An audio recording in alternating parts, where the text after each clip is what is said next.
आगे की खबर का रुख करते हैं। संसद का मानसून सत्र भी 8 अगस्त से शुरू होने जा रहा है और इस सत्र में इस बार जहां सरकार कई अहम बिलों को पास कराना चाहती है, वहीं विपक्ष कई मुद्दों पर सरकार को घेरने की तैयारी में है। सत्र से पहले लोकसभा अध्यक्ष मीरा कुमार ने सर्वदलीय बैठक बुलाई और इसमें ज्यादातर सभी दलों ने सदन की कार्यवाही सुचारू रूप से चलाने में सहयोग का भरोसा दिया।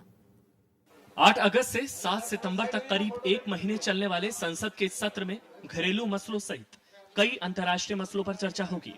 सत्र से पहले हुई सर्वदलीय बैठक में सत्र की रूपरेखा पर चर्चा हुई, जिसमें सभी दलों ने सुचारू रूप से सत्र की कार्यवाही चलाने के लिए सरकार को सहयोग देने का भरोसा दिया। आज की इस बैठक में भी सबने मुझे आश्वस्त किया है कि उन सब का मुझे पूरा सहयोग मिलेगा सदन को सुचारू रूप से चलाने में, और जो भी सरकार के जो कार्य है वो सब सामने लाए जाएंगे सदन के और उन्हें पास किया जाएगा। लोकसभा में विपक्ष की नेता सुषमा स्वराज का कहना था कि सत्र में असम की हिंसा समेत देश के कई हिस्सों में बाढ़, सूखा, किसानों की आत्महत्या और कई अन्य मसलों पर चर्चा होगी। हालांकि कुछ नीतिगत मुद्दों पर कल एनडीए की बैठक में ही फैसला लिया जाएगा।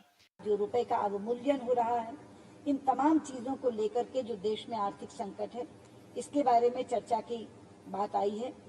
बेरोजगारी पर एक चर्चा पिछली बार मानी गई थी, वो भी हो नहीं पाई थी, उस चर्चा को पुनः मांगा गया है। और शरद जी ने मीडिया के रोल पर भी एक चर्चा मांगी है।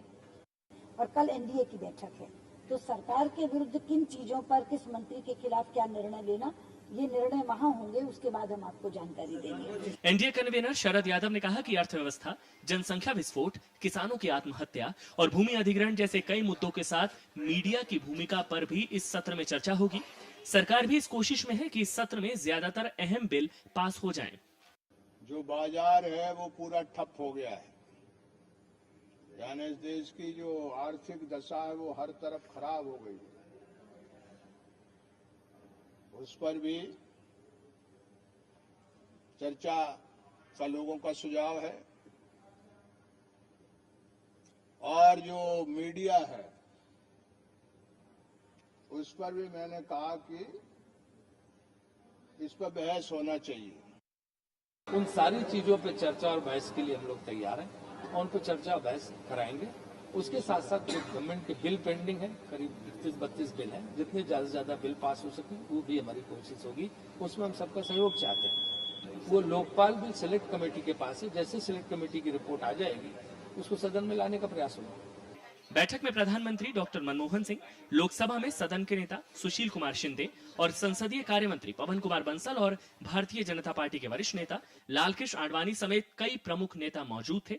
इन सबकी मौजूदगी में एफडीआई के मसले पर तृणमूल कांग्रेस ने अपना रुख साफ कर दिया। आज ऑल पार्टी मीटिंग में मैं ये भी कहा, अपोजिशन जो बोलते हैं वो ध्यान से सरकार को सुनना चाहिए, वो विषय को बहस होना चाहिए, लेकिन जो डिस्प्यूटेड है, जो बिलों को लेके तकलीफ पैदा हो जाएगा, उसका बारे में सरकार को सोचना बंद करना चाहिए। वैसे सरकार इस सत्र में 32 अहम बिलों को पास कराना चाहती है। हालांकि विपक्ष समेत अपने कुछ सहयोगियों के रुख से यह आसान नहीं लगता। संसद के मानसून सत्र में सरकार जहां कई अहम बिलों को पास कराना चाहती है, वहीं दूसरी ओर विपक्ष असम में हिंसा, बाढ़ और सूखा समेत कई अहम मसलों को उठाना चाहता है। कुल मिलाकर यह सत्र भी राजनीतिक तौर पर काफी गरमाया रहेगा। अरविंद कुमार सिंह, राज्यसभा टीवी, दिल्ली।